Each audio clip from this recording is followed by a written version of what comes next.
नमस्कार मंडळी, मी आनंदी. माझ्या यूट्यूब चॅनलवरती तुमचे स्वागत. कशा आहात? मस्त आहेत? मी पण मस्त.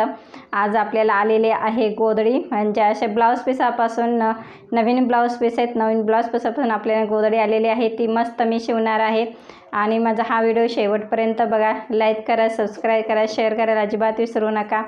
चला तर मी तुम्हाला दाखवणार आहे माझ्या गोधडीबद्दल. म्हणजे छान, खूप मस्त झालेली आहे. आणि त्यांनी पॅन्ट पीसचे कपडे वरून दिलेले आहेत लावायला, जेणेकरून फाटू नये. कारण त्यांनी पहिले साडीचे नेले होते, पण ते म्हटले धागा आहे तसं राहिला, फक्त साडीचा कपडा गेला, म्हणून त्यांनी पॅन्ट पीस आणि शर्ट पीस, खालून मी पॅन्ट पीस लावणार आहेत आणि वरून मी शर्ट पीस लावणार आहेत. असं खूप मस्त अशी गोधडी झालेली आहे. पण ही गोधडी मी कशी शिवली आहे ते शेवटपर्यंत बघा. हँड ब्लाऊज, आणि तुमच्याकडे पण असे ब्लाऊज पीस असतील तर तुम्ही पण असे मस्तपैकी छानपैकी गोधडी शिवू शकता. आणि साडीमधले ब्लाऊज पीस आहेत आणि पडदे आहेत आणि बेडशीट आणि उषा कवर यापासून मी गोधडी शिवणार आहे. तर चला मग मी तुम्हाला दाखवते गोधडी कशी शिवतात ते. आपल्याला आली आहे अशी गोधडी. वरून पॅन्ट पीसचे कपडे लावायचे, ते मी जॉईन करून घेतलेले आहे. शर्ट आणि पॅन्टीचे कपडे, आणि ह्याच्यामध्ये सर्व ब्लाऊज पीसच आहेत. पाहू शकता अशा प्रकारे नवीन नवीन ब्लाऊज पीस होते. त्याच्यापासून अशी मी गोधडी खूप छान बनवणार आहे. न टाकून देता ब्लाऊज पीसचा असा छान उपयोग मोठी गोधडी बनवू शकता. हे पडदे आहेत, सर्व ब्लाऊज पीस आहेत. हे उशाच्या खोळी आहेत बघा. हे उशाच्या खोळी 2 दिलेल्या आहेत. काही बेडशीट आहेत, काय पडदे आहेत. आणि जास्त करून ब्लाऊज पीस होते त्याच्या मी लेस काढून घेते, कारण लेस अजिबात चालत नाही. तिथे जाड पातळ होऊ शकतो किंवा गोळा होऊ शकतो, त्यामुळे मी लेस पूर्ण काढून घेते. आणि बघते किती कपडे आहेत. आणि त्यांच्या अशा 4 गोधड्या आलेल्या आहेत. पाहू शकता मी अशा लेस प्रकारे सर्व काढून घेते. ब्लाऊजचे 3 का 4 पडदे होते, त्यांच्या खिडकीचे पडदे होते. आणि हा ब्लाऊज पीस खूप छान होता. मला वाटलं आरी वर्कचा आहे का म्हणून मी बघितलं खडे वगैरे आहेत का नाही त्याच्यामध्ये. डायमंडचे खडे, खूप छान ब्लाऊज पीस होता. तरी पण त्यांनी टाकलं होता गोधडीमध्ये शिवायला, कारण खडे नसले पाहिजेत, नाही तर सुया वगैरे खूप जाते ते, म्हणून बघितलं त्याच्यामध्ये. आणि हे बेडशीट आहे. आणि ह्या उशाच्या खोळी मी कट करून घेतलेले आहेत. आणि हे पहा मी असं जॉईन करून, आणि एक्स्ट्रा कापड आहे ना थोडंसं शिल्लक ठेवते, ते वरती लावायला ठेवलेलं आहे. अशा प्रकारे सर्व हातरून घेतलेले आहे. त्याच्यावरती 4 विटा बांधायच्या. जर वजन ठेवायचं, त्यामुळे दुसरे कपडे हातरताना अजिबात हे होत नाही, गोळा होत नाही. अशा प्रकारे पूर्ण प्लेन करून घेतले, आणि त्याच्यावरती थोडं थोडं पाणी टाकलेलं आहे. आणि दुसरे कपडे टाकतील त्यामुळे पूर्ण प्लेन बसतात, आणि फरशीवरती अजिबात कपडा हालत नाही. अशा प्रकारे थोडं थोडं पाणी शिंपडलेलं आहे. चला सुरुवातीला मी पडदे हातरून घेत आहे. मग पडदे हातरून घेतल्यावर काय होतं, जे ब्लाऊज पीस छोटे छोटे टाकतील ते अजिबात घसरत नाही, म्हणून मोठे मोठे पडदे हातरून घेते. सर्व जास्त करून ब्लाऊज पीसच होते, जास्त मोठे कपडे नव्हते. आणि त्यांचे 4 गोधडे आलेले आहेत. 4 गोधड्या मला शिवून द्यायचे, तर म्हणजे 2 गोधड्या मोठ्या आणि 3 का 2 छोट्या, 3 छोटे आहेत. आणि अशा प्रकारे असं बेडशीट मी बघत होते बसतंय का नाही त्याच्यामध्ये. मग नंतर पडदा घेतला त्याच्यावरती, आणि हातरला पूर्ण प्लेन करून.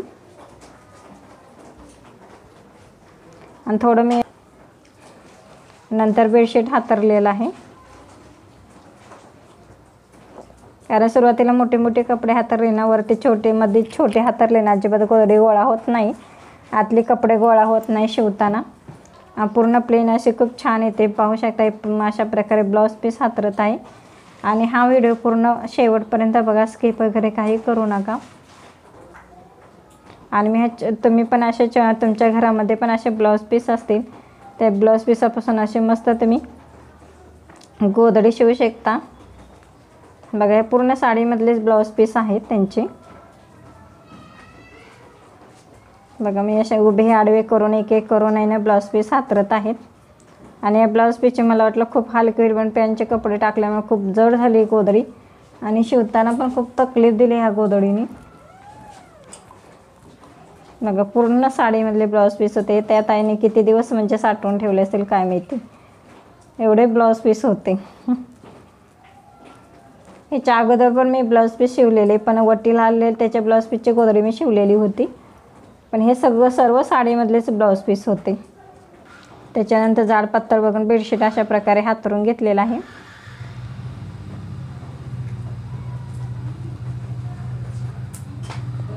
काही काहींचे लेस राहिलेले होते ते पण मी काढून घेतले. एवढे जरी आणि आतमध्ये थोडे सिल्क होते त्याच्यामुळे थोडे जसं ओढेल तसं गोळा होत होते, कारण गोळा झालेला कपडा अजिबात चालत नाही.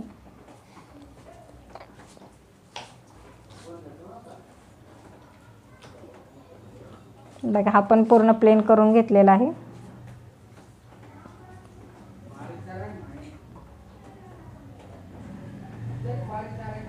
बघा उभे आडवे वगैरे सगळं सर्व हातरून द्यायचे. जिथं जागा रिकामी वगैरे दिसेल तिथं, जिथं जाड पातळ असेल तिथं पण हातरून घ्यायचे. आणि असं प्लेन करून घेतलेले आहेत. पूर्ण ब्लाऊज हातरून घेतलेले आहेत. हे गोदडे भरायला मला कमीत कमी पाऊण तास लागलेला आहे आणि त्याच्यावरती मी साडी हातरत आहे, कारण छोटे छोटे ब्लाऊजचे कपडे असल्यामुळे ना खूप वेळ जात होता. आणि काही काही सिल्कचे ब्लाऊज होते ते हातरताना मग काही काही गोळा होत होते, त्यामुळे परत प्लेन करा, परत गोळा व्हायचे असे दुसरं हातरताना, त्यामुळे जरा जास्त वेळ लागला. बघा अशी नऊवारी साडी दिलेली होती त्यांनी, वरती पूर्ण कॉटनचे होते वरून लावायला. त्या म्हटले सिल्कचे काही काही ब्लाऊज पीस असताना गोळा होते म्हणून त्यांनी वरून टाकायला दिले होते. त्याच्यानंतर मी कट करून घेतलेले आहे एक्स्ट्रा ह्या साईडला टाकायला. ह्या साईडला पूर्ण प्लेन करून घ्यायचं. पाहू शकता बघा असं जसं ओढेल तसं ते होत होतं.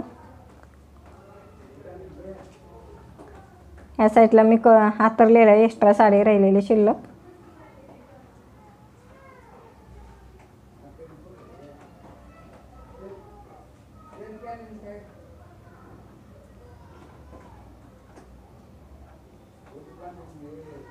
त्याच्यानंतर मी परत दुसरा कॉटनचा कपडा हातरलेला आहे. नऊवारी साडीतला शिल्लक राहिलेला होता त्यांचा. आणि बघा हे लहान मुलासाठी ना त्यांनी छोटे छोटे असे बाळ होते म्हणतात ना ते तयार केलेले होते, त्यातले ते शिल्लक राहिलेले होते कपडे, म्हणजे वापरून झालेला होता तो कपडा. मग ते न टाकून देता त्यांनी असे गोदडीमध्ये दिलेले आहेत. त्याचे पण मी सेपरेट एक गोदडी शिवलेली आहे, छोटी शिवलेली आहे. बघा तुमच्याकडे पण अशा प्रकारे छोटे छोटे ब्लाऊज पीस वगैरे कपडे वगैरे शिल्लक असतील तर मी पण असे मस्तपैकी असे गोदडी घरच्या घरी शिवू शकता सोप्या पद्धतीत अगदी. खूप छान असे दणकट गोदडी झालेले, कमीत कमी 15 काय 20 वर्षसुद्धा ती गोदडी टिकल, कारण पूर्ण वरून पॅन्टचे कपडे लावलेले ते एकदम घट्ट असे.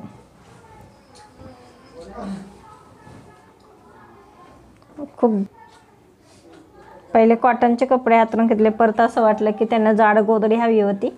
मला वाटलं पातळ होईल म्हणून परत मी ब्लाऊज पीसचे कपडे हातरून घेतले त्याच्यावरती. आणि आता त्याच्यावरती ना मी शेवटचं लेअर म्हणजे हा शर्टाचं आहे.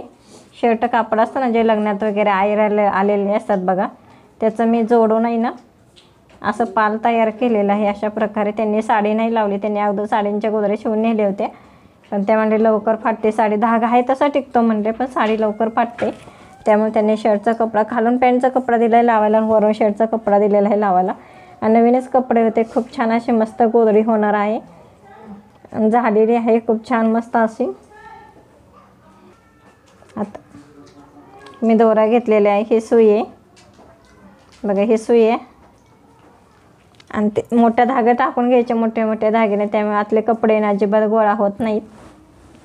आणि चांगले एक एक हातावरती मी अशा प्रकारे मी एक एक टाके टाकून घेणार आहेत बघा. आणि मी आदल्या दिवशी गोदडी भरलेली आहे आणि दुसऱ्या दिवशी मी शिवते गोदड्या. आदल्या दिवशी भरली ना मग त्यामुळे काय होतं, पाणी वगैरे शिंपलेलं असतं ते सुकून जातं आणि शिवायला पण खूप छान म्हणजे सरकते गोदडी, त्यामुळे शक्यतो आदल्या दिवशी भरते आणि दुसऱ्या दिवशी शिवते गोदड्या. बघा अशा प्रकारे पूर्ण असे सुई मोठे मोठे धागे टाकून घ्यायचे. पाहू शकता अशा प्रकारे मी एवढे टाके टाकलेले आहेत 3-3 इंचावरती बघा. आणि टाके टाकून घेतल्यानंतर मी अशा प्रकारे घडी घालत आहे. अशा प्रकारे घडी घातली ना त्यामुळे पूर्ण एकदम चुपून बसतात कपडे आतले, अजिबात सरकत नाहीत, जरी चुरगाळलेले वगैरे असले तरी. बघा किती मस्त असे प्लेन घडी घातलेली आहे. आता तुम्हाला शिवताना दाखवते. बघा हे अशा प्रकारे मी मशनीवरती घेतलेले आहे आणि दुसऱ्या दिवशी सकाळी गोधडी मी शिवायला घेतलेली आहे. बघा आडवी करून उभे करून घ्यायचे गोधडी. बघा अशा प्रकारे मी 4-5 इंच जागा ठेवलेली आहे आणि अशा प्रकारे मी उभ्या टिपा मारून घेणार आहे. जसे टिपा मारा झाले तर तसे मोठे धागे ना काढून घ्यायचे. त्याला अजिबात गाठबीट वगैरे मारायचे नाही त्या धाग्याला, नाहीतर हे होतं. बघा अशा प्रकारे मी उभ्या टिपा मारून घेतलेल्या आहेत. नंतर परत फिरून घ्यायची टिपा मारून झाले की, म्हणजे अर्धी फिरून घ्यायची, अर्ध्या त्या साईडने झाली की अर्धी फिरून घ्यायची, म्हणजे सरळ टिपा येतात. आणि हे मी धागा काढत आहे. जशा टिपा मारत येईल तर तसा धागा काढायचा तो. आता मी गोधडी फिरवून घेतलेली आहे. फिरवून घ्यायची आणि अर्ध्या टिपा मारून झालेले आहेत आणि आता परत दुसऱ्या साईडने परत टिपा मारायच्या आहेत.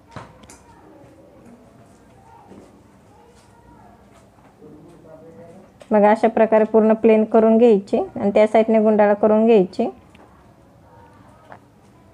बघा तर मी तुम्हाला सांगते 2-2 इंचावरती टिपा आहेत का. बघा पाहू शकता 2-2 इंचाचे करेक्ट टिपा आहेत. बघा त्या साईडने पूर्ण फोल्ड करून घेतलेले आहेत आणि अशा प्रकारे मी टिपा मारते 2-2 इंच. बघा साईडने फोल्ड करून घ्यायचे परत टिपा मारायच्या. तर माझा व्हिडिओ आवडत असेल तर लाईक करा, सबस्क्राईब करा, शेअर करा. अजिबात विसरू नका. साईडचं घंटीचं बटन दाबायला विसरू नका, म्हणजे माझा जो पुढचा नवीन व्हिडिओ येईल ते तुमच्या स्क्रीनवरती दिसेल. बघा अशा प्रकारे मी उभ्या टिपा मारून घेतलेल्या आहेत. आता तुम्हाला आडव्या टिपा मारताना दाखवते. बघा आता अशा प्रकारे आडव्या टिपा मारलेले आहे, मारत आहे. साईडने पण फोल्ड करून घेतलेले आहेत. ते पण साईड म्हणजे जे आडव्या टिपा मारते ते पण 2-2 इंचावरतीच मारते. त्यामुळे छान असे छोटे छोटे बॉक्स तयार होतात आणि ते छोटे छोटे बॉक्स असे खूप छान मस्त गोधडीला लुक देतात. ओढताना खूप हात दुखले मी ते आज ह्या गोधडी शिवताना. ओढायचं ढकलायचं, ओढायचं ढकलायचं आणि ढकलत पण नव्हती आणि ओढत पण नव्हती. अशा गोधडीचा प्रकार आज झाला होता. कधीच असं झालं नव्हतं पण आज असं झालं होतं.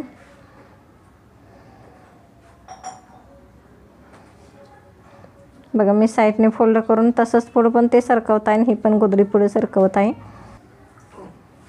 आता अशा प्रकारे परत गोधडी फिरवून घेते आणि परत अर्धी राहिलेली फोल्ड राहिलेली परत त्या साईडने टिपा मारते. कारण मध्ये मध्ये धागा सुटलेला होता ना तो मी कट करते, कारण ते बरोबर दिसत नाही फिनिशिंग. कारण मी त्याच्यावर डबल टिपा मारलेल्या होत्या म्हणून मी कट केला. बघा आता फिरून घेते.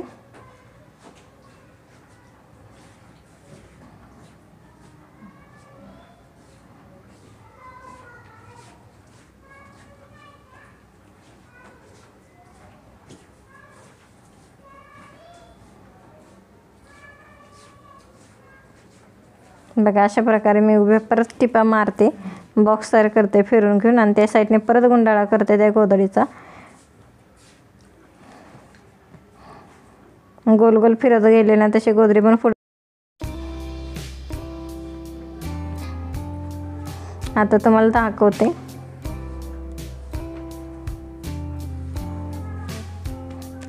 बघा मी उलटी साईड करून घेतलेली आहे आणि जेवढा एक्स्ट्रा भाग राहिलेला तेवढा कट करायचा आहे.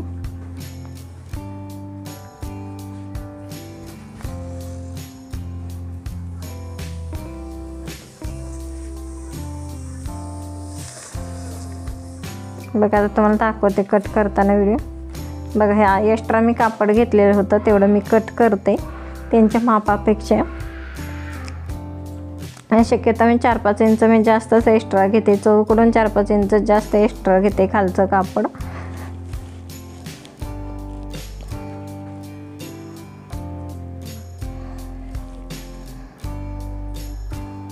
बघा आता हे थोडं शिल्लक राहिलेलं होतं सुरुवातीला, हे अर्धा इंचाचं राहिलेलं शिल्लक ते पण मी कट करते अशा प्रकारे सर्व. आणि चौबाजूने मी कट करून घेतली गोधडी, त्यामुळे चौकोनी त्याला म्हणजे असं गोधडीला लुक छान येतो, भारी येतो, मस्त येते. आणि खूप छान दिसते उठून चौकोनी हे आलं की, आणि त्याच्यामधनं बॉक्स खूप छान दिसतं बघा. अशा प्रकारे मी कट करून घेते.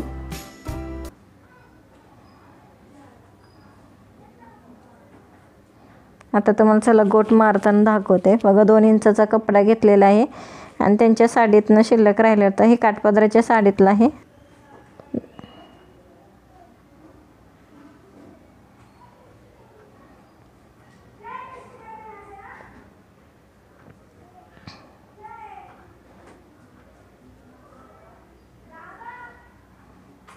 बघा अशा प्रकारे मी अर्धा इंच गॅप ठेवते आणि टिपा मारते बघा. साईडने पहिले तीन साईडने टिपा गोट मारून झालेला आहे. एक भाग करून मी गोट मारते. पाहू शकता 2 इंचाचं कापड घेतलेलं आहे. अर्धा इंच शिलाईसाठी ठेवलेलं आहे आतून मार्जिंग बनवून ना बघा. असं प्लेन करत कापड मी टिपा मारते आणि एक्स्ट्राही गोटला कापड कुठलंही वापरत नाही. जे आहे ते त्यांच्या साडीतलं फक्त प्लेन कापड वापरते.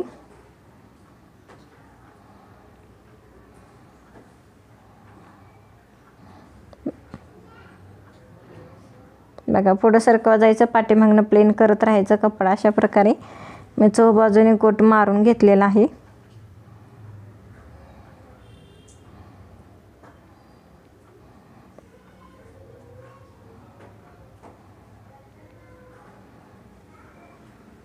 बघा असं करून फोल्ड करून घ्यायचा 1/2 इंचाचा आणि 1 इंचाचा शक्यतो गोट ठेवायचा. जास्त ठेवायचा नाही मोठा, कारण एवढा काही लुकून गोधडीला येत नाही जास्त मोठं ठेवलं की. बघा असं करून पूर्ण असं प्लेन बघा किती अजिबात चोन वगैरे गोटला आलेले नाही. पूर्ण प्लेन असे आलेले आहेत गोट. पाहू शकता बघा किती मस्त प्लेन आलेलं आहे गोट, कारण गोटवरच गोधडीचा लूक येतो. मस्त साडी कशी काठामध्ये सुंदर असेल तर छान दिसते साडी, तसाच प्रकार हा गोधडीचा आहे. गोधडीचा गोट सुंदर असला गोधडी मस्त दिसते, अगदी गालिच्यासारखा दिसते. बघा किती मस्त झालेली आहे गोधडी. बघा किती मस्त मी गोट मारलेला आहे अगदी छोटा. बघा मी खालच्या साईडने फोल्ड करून घेतले. आता चहू बाजूने परत डबल टिपा मारते, कारण परत टिप वगैरे उकलू नये म्हणून अशी ना. माझ्या प्रत्येक गोधडीला डबल टिपा असते त्या, कारण परत उसवू नये किंवा गोट वगैरे फाडू नये. म्हणजे कपडा चांगला असेल तर नाही फाटत गोधडीचा, आणि जर कपडा जर हलका असेल तर थोडा तर गोट लवकर फाटतो.